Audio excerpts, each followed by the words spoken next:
Kapustin Yar, a top-secret military facility located 60 miles southeast of the former Stalingrad and 500 miles south of Moscow. Built under the personal direction of Joseph Stalin, it is Russia's oldest and largest military facility. Its activities over the past 60 years have fueled controversy over what really goes on behind these walls.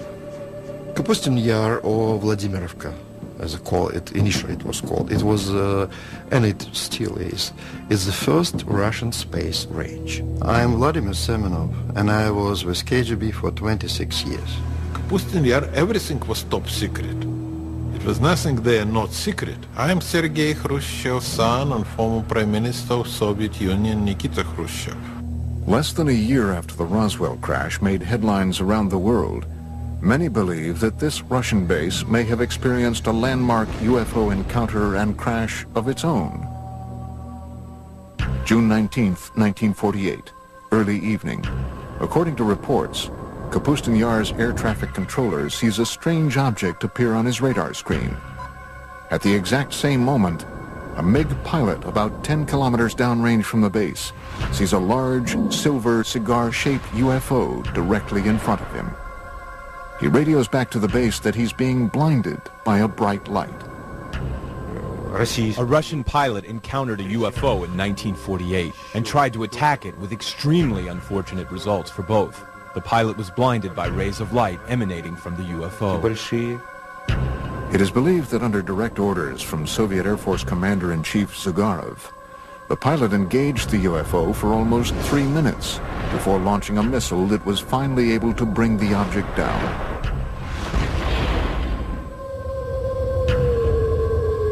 But unlike Roswell, this crash never made the papers. It's 1948, it's a secret air base. Suddenly a cylinder appears over Russia's most sensitive air base. They scramble the MiGs. It's a dogfight. Russian pilots are good. And imagine this plane getting right on top of that craft. The MiGs fire their rockets as the directed particle beam weapon explodes the MiG, and they both go down.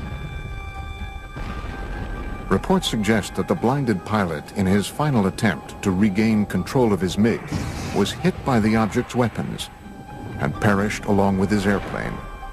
What did the aliens use? What were they firing? What they were probably using was a particle beam weapon. We know what the MiG used. It was the things that the Russians were using at the time. It was firing its guns, it was firing its rockets, and it was firing some very early version of a missile. Somehow, that MiG was able to break up the anti-gravity envelope that surrounded the craft. The cigar-shaped object couldn't stay aloft anymore and crashed. And the Russian retrieval teams, overjoyed that they have their first spacecraft, jump on this thing, and they take it underground to Zitkar, and the Russian secret UFO program begins. I'm Bill Burns, publisher of UFO magazine. Let's face it, everybody wants to get his hand on a flying saucer. It's a wonderful weapons delivery and defense system. I'm Stanton Friedman. I'm a nuclear physicist, lecturer, ufologist. This 1948 crash is one of many strange events that has turned Kapustin Yar into an even more mystifying version of America's Roswell and Area 51. The Soviets had to get their hands on what we had. We had the Roswell crash. We really had a storehouse of technology that we developed in the early 1960s out of Roswell. The Russians didn't have that. Well, how do you get that technology? It doesn't just fall out of the sky. You go after it. And the Russians went after it by embarking on suicide missions.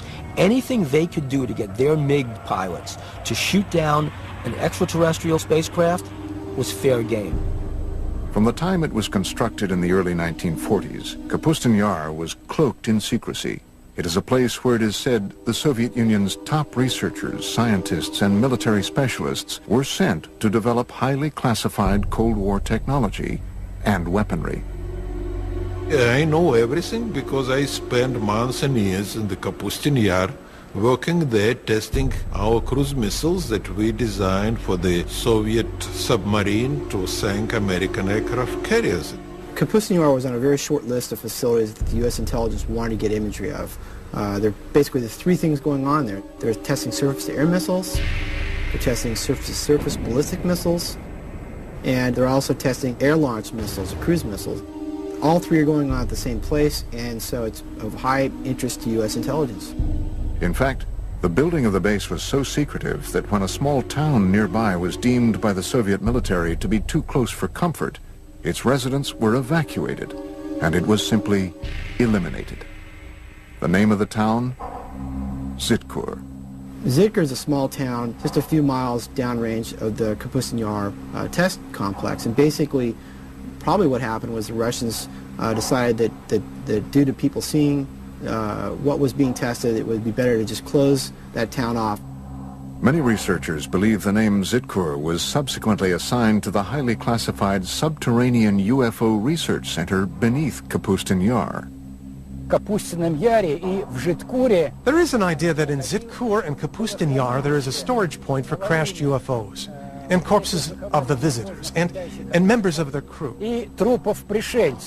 Zitkur is analogous to what Area 51 is to Nellis Air Force Base and Groom Lake in Nevada. Different countries have various places where they take their UFO technology.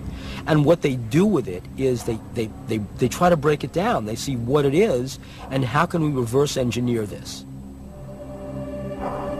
But long before the 1948 crash, the area around Kapustin Yar and the skies over Russia have been home to many other well-documented and eerie encounters with UFOs.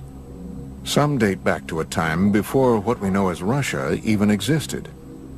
Russia is a huge land. UFOs have been sighted over its territories for, I would say, thousands of years. I am Paul Stonehill, co-author of UFO USSR. One, which is quite famous, was sighted back about 950 AC by an international traveler of the time, Ibn Fadlan. He and his co-travelers were able to see strange sightings in the sky that scared them immensely. But the local people would laugh at them and say, we see it quite often. Aerial battles, beings fighting each other, strange aircraft, something that's similar to a Star Wars battle scene from a modern movie. Amazing stuff. Legend has it that the spectacular aerial battles that played out in the skies gave the Arab warriors strength and courage to defeat their enemies during the next day's fight. In the 17th century, Russia experienced a rash of UFO sightings. These objects were described by many who witnessed them as comet-shaped balls of fire. The most famous one would be the Rob Ozero incident, when a very unusual, huge fiery disc arrived in the area of a northern Russian lake. One eyewitness submitted the following account. On this, the 15th day of August in the year 1663, a great crash sounded out from the heavens. Around the stroke of midday, there descended upon Robozero a great ball of fire from the clearest of skies. In front of the fire, there were two fiery beams. It went from south to the west and was about 500 meters away when it vanished. But once again it returned, staying over Robozero for 1 hour and a half, filling all those who saw it with a great dread. This documented account goes on to detail fishermen scalded by the burning lake, along with glowing fish that flung themselves onto the ground to escape the looming fireball. Stories, like what they saw over Robozero, were common in pre-revolutionary Russia and outside of Russia in Europe. When we speak specifically of sightings on the territory of the Soviet Union, percentages are very high, more than 50%, that these UFO sightings would be some sort of fiery, sphere-shaped UFO. Another extraordinary sighting took place over Moscow in 1892. An eyewitness report was later published in the March 17, 1892 edition of the Russian newspaper Svet. The pillar of light was pointed straight down to the earth, forming a cone-shaped bundle of rays in the color of ordinary flames. The brightness was considerable and can sometimes be compared to the brightness of an electrical street lamp. The point from which the rays originated didn't move during the whole time, and the rays were visible for 20 to 25 minutes. While enormous fireballs have been sighted over Russia for centuries, there have been none bigger or more devastating than the event that leveled the Siberian forest of Tunguska in 1908. And of course it was one of the theories which have to appear that it was not a comet, it was not meteorite, that in reality it was a spacecraft. Coming up, did a UFO explode over Tunguska? It is believed that not one but two objects collided over the Tunguska in 1908, equal to many Hiroshimas. And later, what happened to the wreckage of the 1948 crash at Russia's Roswell?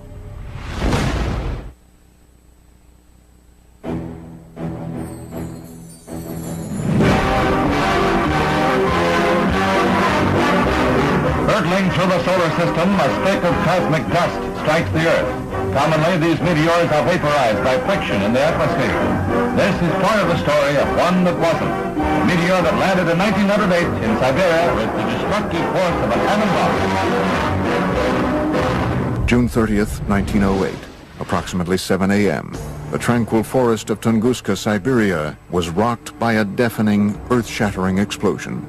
The explosion packed the power of a 40-megaton hydrogen bomb. Large trees snapped like tiny twigs as the explosion decimated the dense forest. The effects of the blast were felt as far away as Western Europe and were at first believed to have been caused by a giant meteor smashing into Earth. My own personal conclusion is that that was Mother Nature showing off, if you will, but that there was no intelligence behind what happened there. It wasn't a rocket, it wasn't a bomb sent to let us know that aliens are watching you, Earthlings. Literally a catastrophe from outer space. Yet UFO researchers say if this devastating explosion was the result of a meteor, why were there no craters found in or around Tunguska? It is something scientists to this day have had trouble explaining. This was, let's call it an explosion, although some people call it an implosion. Whole kilometers of the taiga forest were destroyed. The event itself caused changes in the magnetic field of our planet. The academic establishment is of the opinion that the Tunguska event was simply a meteor, but there are many facts that speak to the idea that it was, on the contrary, rational guided flight. It made a turn, which is something that a natural object or meteor could not have done. What was it that could have done that level of devastation and not leave a crater? Modern-day UFO researchers were not the first to suspect that the Tunguska event was the work of something other than a meteor. Reports suggest that Stalin believed the Tunguska blast was the result of a UFO that had launched some sort of experimental weapon. Stalin was interested in the acquired information to determine whether UFOs presented an immediate threat to the Soviet security. That's why he used some of his top scientists to give him an assessment. Scientists like Korolev studied UFO materials. Sergei Korolev, one of the Soviet Union's most celebrated scientists, would go on to become the father of the Russian space program and the man responsible for Sputnik. Along with Stalin, he was determined to solve the mystery of Tunguska.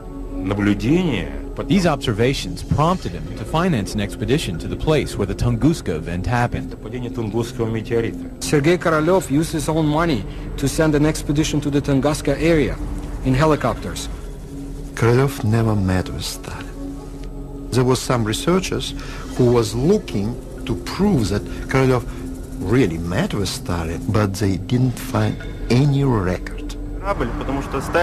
Stalin presumed it really could have been a spaceship. He wanted to find the fragments of that ship, put it back together, and recreate the object for military purposes. Initially, Korolev found that many of the physical scars left behind at Tunguska were still visible. But the most shocking discovery came in the form of radioactive metallic fragments found at the site. Debris uncharacteristic of any asteroid or meteor. If you go along the flight path of the Tunguska object and continue past the crash site, you reach an area that Russian ufologists call the Devil's Graveyard. It's a 300 square meter area where not a single plant grows and animals die. It also has a higher than normal radioactivity level. This is a result of what might possibly be a radioactive metallic fragment from the crash. The radiation levels were there. I mean, meteors don't come down with that level of radiation. So one of the stories is it was a mother ship that detonated. It is believed that Korolev privately told Stalin that the incident at Tunguska had indeed been caused by a UFO, fragments of which were still scattered around the area. However, in his top-secret official report, Korolev is said to have told a much different story. The official party line, Tunguska, was the result of a giant meteor. The whole point was, if the information serves the bureaucracy, good. If it doesn't exist. So where were the radioactive fragments from Tunguska taken? Some believe the evidence was transported to Kapustin Yar's underground base, Zitkur. Different countries have various places where they take their UFO technology. Well, the Soviets basically had one at Zitkur, and it was where they could try to figure out what the technology is and how do we use it.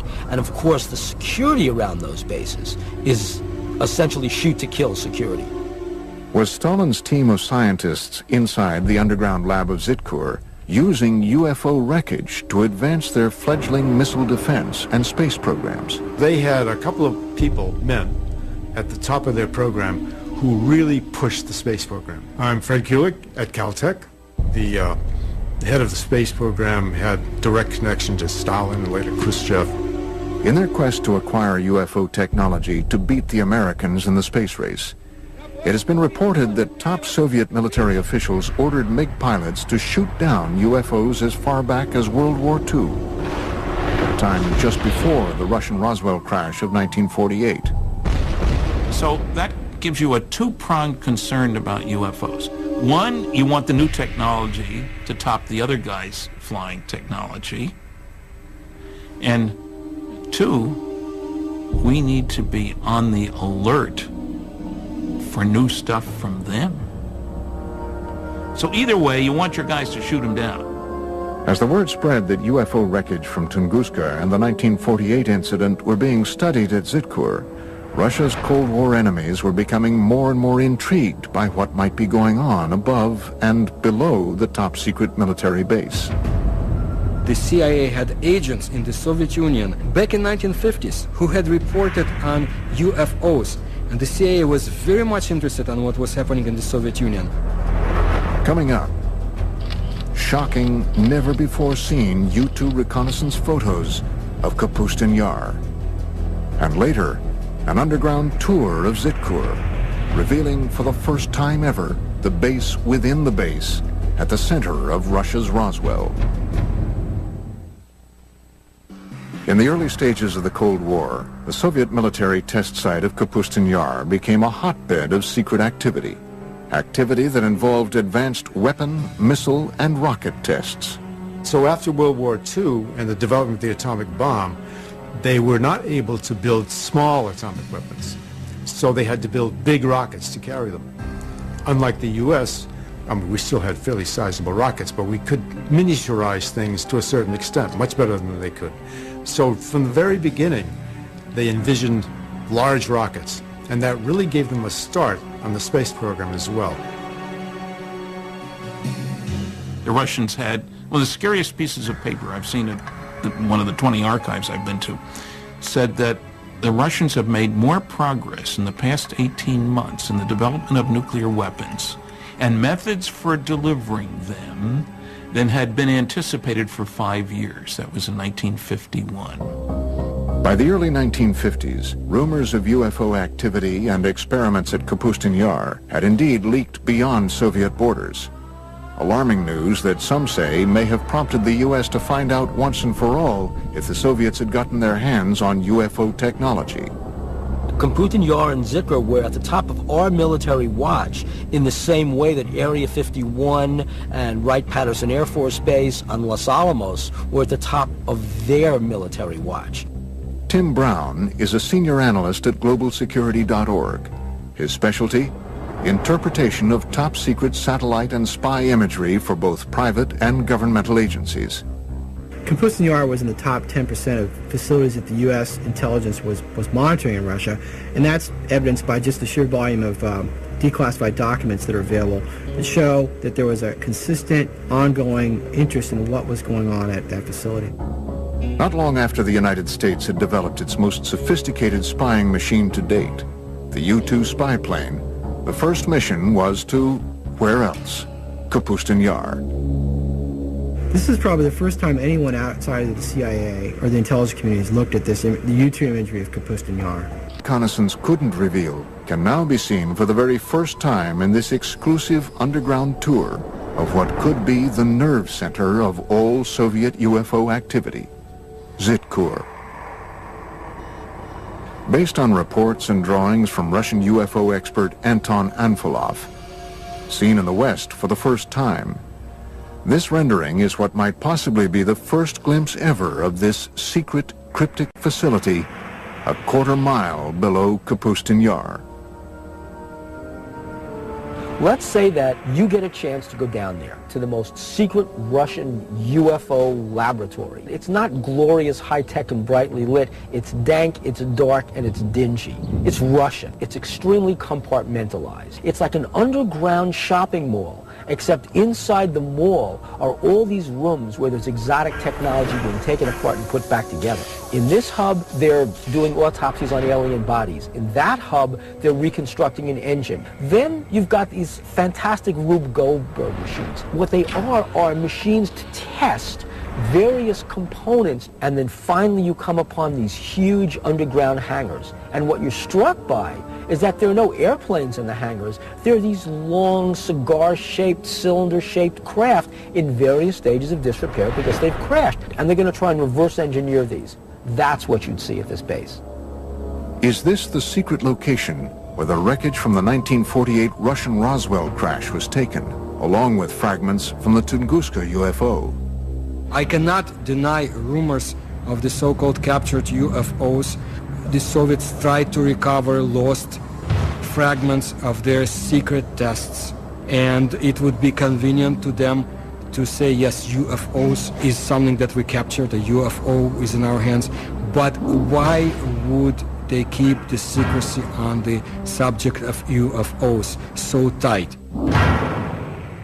And did this heavily guarded experimental facility specialize in reverse engineering designed to destroy the United States?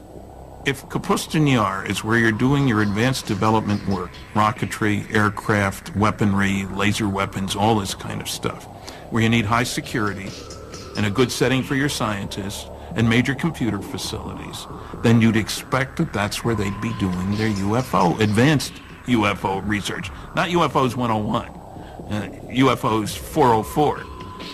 It's just natural to do that. And of course you'd have underground bases. You'd have protection against intruding aircraft. You'd be looking out for the U-2s. Another mysterious aspect of Kapustin Yar are the many strange patterns on the ground. Did Stalin and Korolev strategically arrange these patterns to attract UFOs to the base?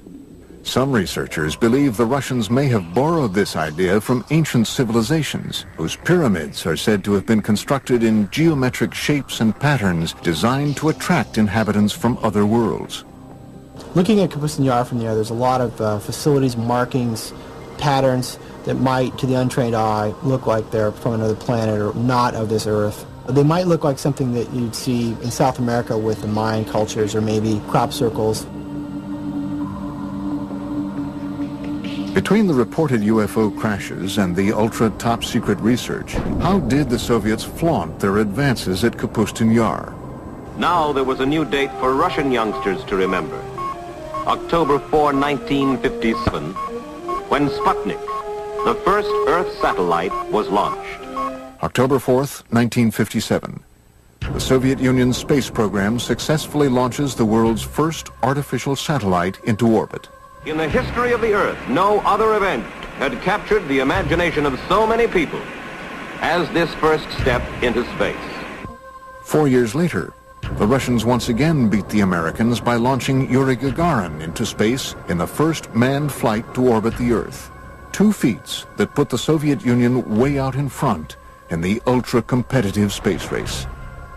We are the first, and all next steps in space for, I would say, for nearly 10 years, Soviets was ahead of the United States. First man into space, first woman into space, first walk into space, first rendezvous in space, first docking in space, and so on and so forth, until 1981 when the shuttle was launched. I'm sure the Russians have done their darnest to reverse engineer anything they can get their hands on, whether it's American or German or alien.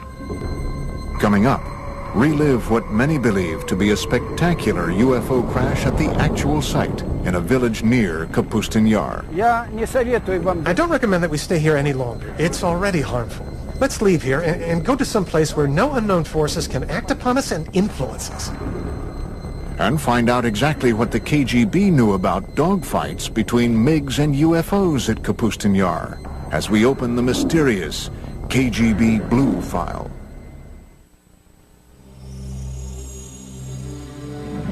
Russia's foremost authority on UFOs is a man so legendary and popular around the country that he is known only by his last name, Azhaja. On this spot of the UFO landing, an American group is filming for the first time. He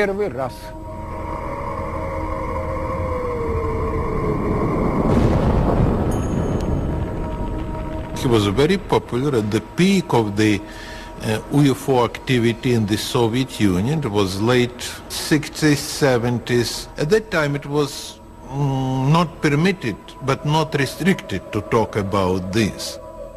Azhaja invited the History Channel on an exclusive tour of a reported UFO crash site not too far from the site of the Russian Roswell crash of 1948. For that, I have to stand there, on that particular corner.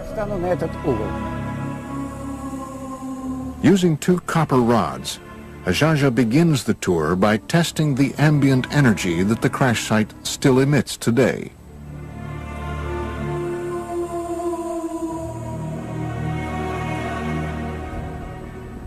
There it is, a negative sign right there. Down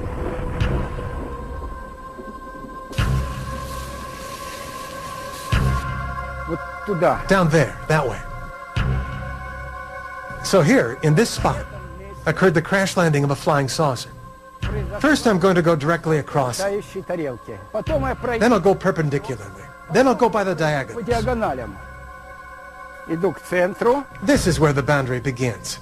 All right, I'm going towards the center. In the center, we see a lot of plant growth and compact. And what's most important is that here, it shows a positive signal.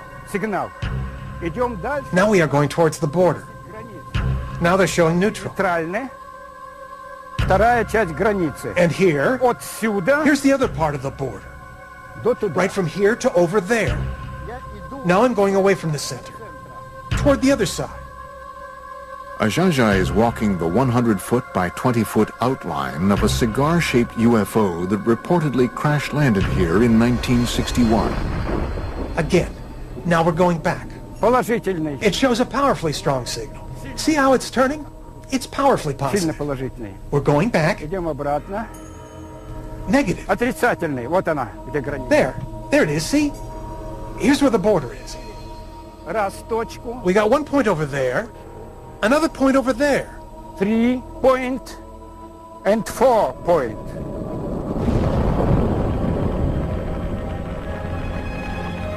Animals avoid this place. They go around it. Cattle don't graze here. Yes, there is unknown energy, which, as experience shows, affects people in a negative fashion. Your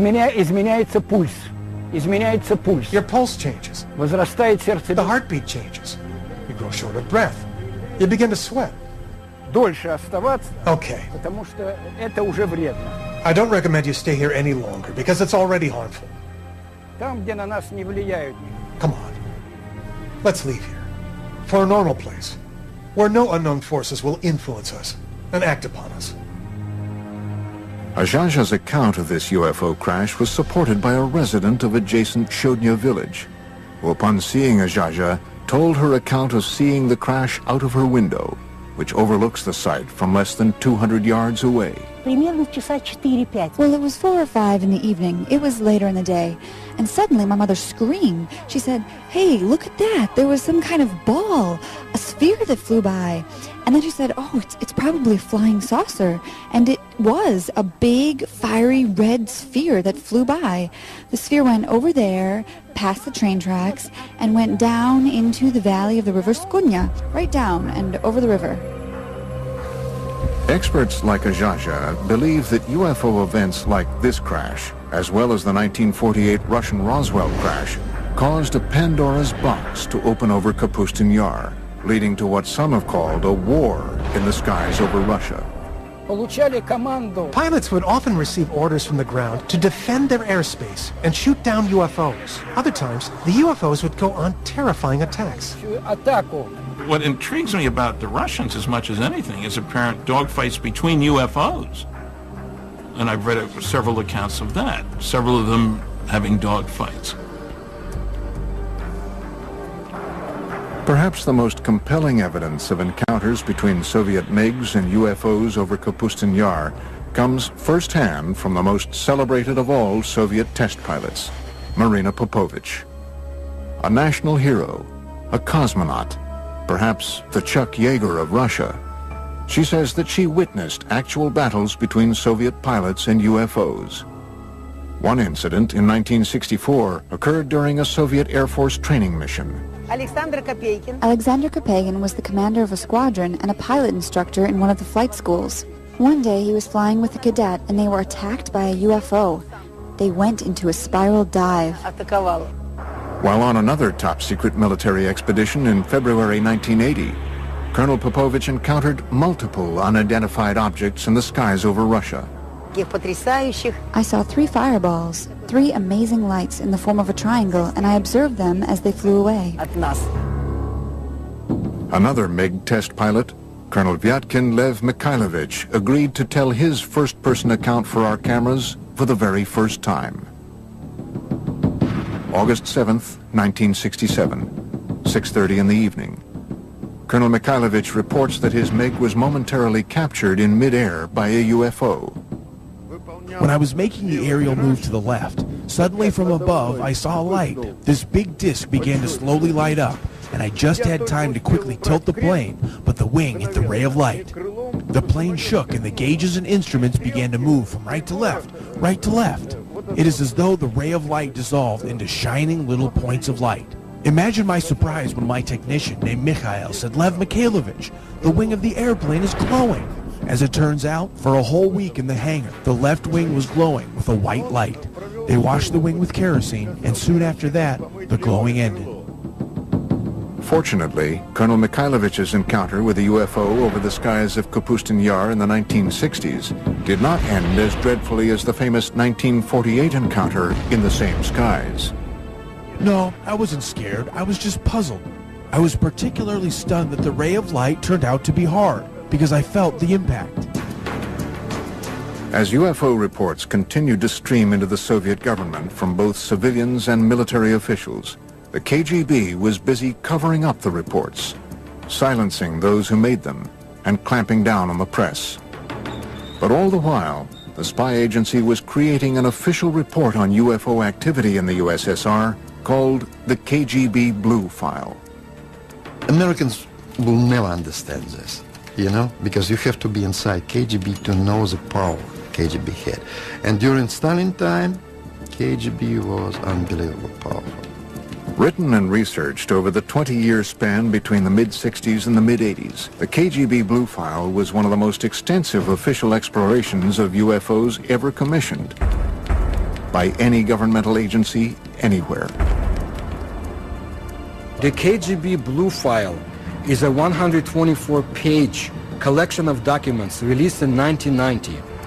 I believe this is not everything the KGB has had in their hands, and I'm not the only one. The Blue File compiled thousands of reports of UFO sightings, dogfights, and crashes, all of which were described in vivid detail.